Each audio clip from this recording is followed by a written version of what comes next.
La condamnation. Chapitre 6.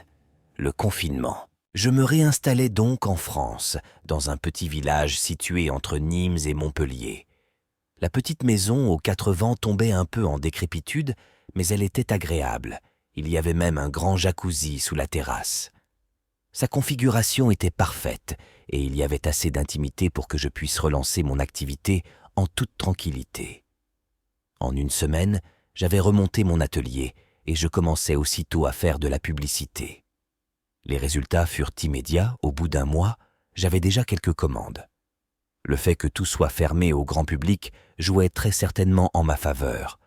Les habitants des alentours avaient besoin de sortir, de continuer à vivre, de dépenser, et la plupart, enfermés chez eux, en profitaient pour redécorer ou restaurer leur maison.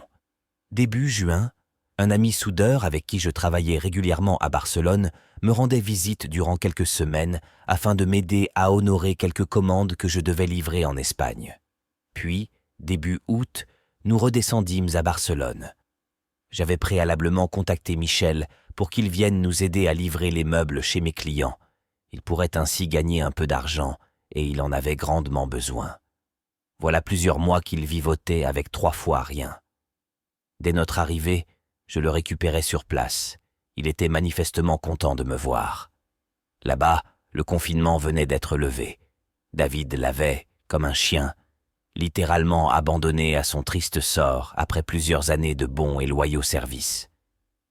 Bien que je devais remonter avec mes filles pour que l'on puisse passer quelques semaines ensemble à la maison, je lui réitérai la proposition de remonter avec nous.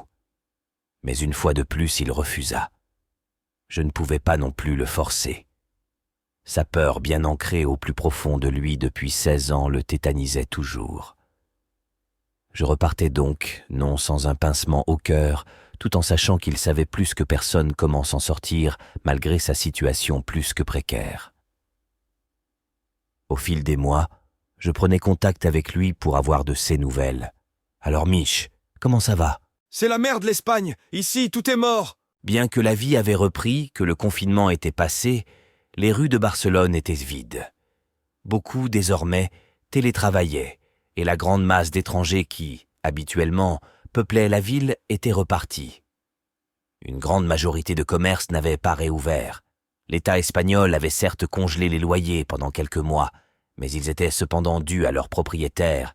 La plupart des locataires ne pouvant se mettre à jour avaient définitivement dû mettre la clé sous la porte. « Alors, tu vis de quoi en ce moment ?»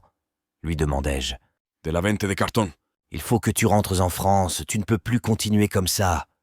Regarde, ils t'ont tous abandonné. La prochaine fois, je te ramène avec moi. Je ne vais pas te laisser le choix. Là-bas, tu auras une chambre, une douche, tu vas bien manger, bien dormir, tu auras du travail, tu feras tes papiers, tu renoueras avec ta famille, tu pourras récupérer ta vie. » « C'est ça, ouais, je vais plutôt aller en prison. »« Mais non, tu ne vas pas aller en prison. Tu as juste fait une connerie il y a très longtemps, il y a prescription, et là, ce que tu vis, c'est pas la prison ? » ?»« Non, je reste en Espagne. »« On verra ça la prochaine fois que je descends, je te ramènerai de force. »« C'est ça, ouais. » me répondait-il en riant. Évidemment, je n'allais pas l'obliger, mais plus le temps avançait et plus j'étais déterminé. 2 mois s'étaient écoulés et l'Espagne était à nouveau confinée. En quelque sorte, j'étais un privilégié. Mes filles vivant en Espagne et étant à cheval entre les 2 pays depuis plus de 20 ans, j'avais les arguments suffisants pour pouvoir me déplacer en toute liberté malgré les restrictions imposées. Début octobre, je redescendis donc pour livrer de nouveaux clients, pour voir mes filles et mes amis.